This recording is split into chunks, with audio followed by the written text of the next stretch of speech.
Deadlifts, one of the greatest compound exercises you can perform in the gym. It's also an exercise we highly recommend, but unfortunately, it's also a compound exercise which oftentimes people make mistakes on, lots of mistakes. So with that said, let's get started on the do-nots of deadlifts.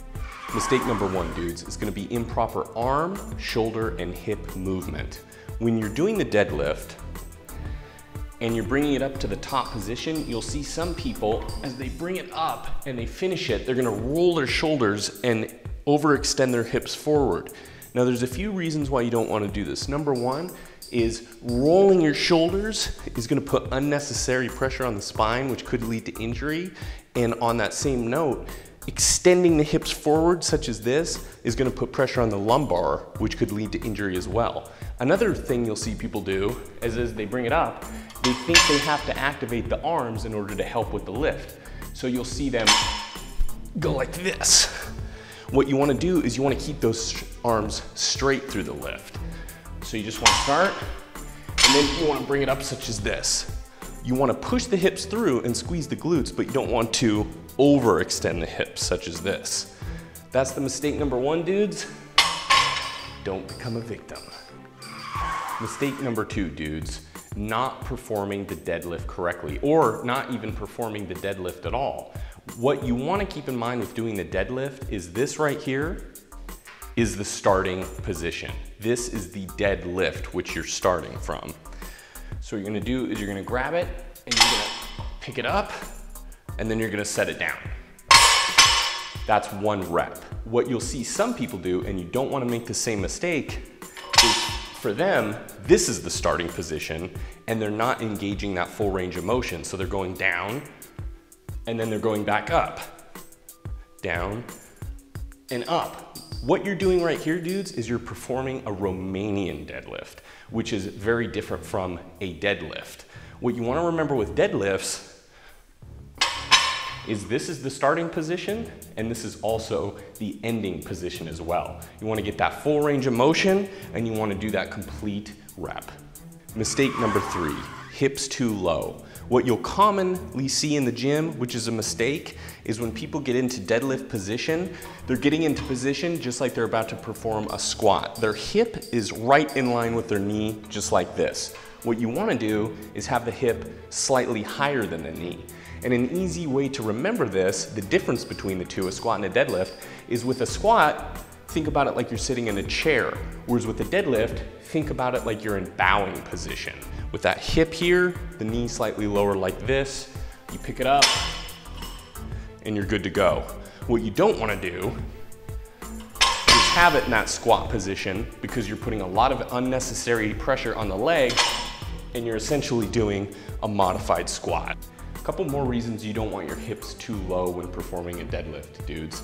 Number one, when you begin in that bowing position, which you should be, hips slightly higher than the knees, your hamstrings are gonna be tight and activated and ready to assist you with the lift. Whereas if you're low like this, you have to get into this range before they're activated, ready to help you out, and you're good to go.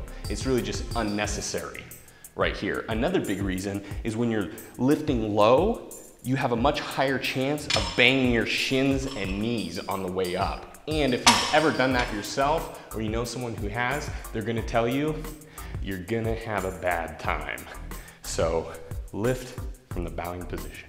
Mistake number four, rounding of the back. There's two reasons that could lead to this, dudes. Number one, it's gonna be that you're letting the weight pull you as opposed to you pulling the weight. So you got your shoulders forward and you pick it up, you're rounding the back just in order to get it up. That's number one. In order to prevent that, what you want to do is you want to contract those lats and shoulders back straight, chest up.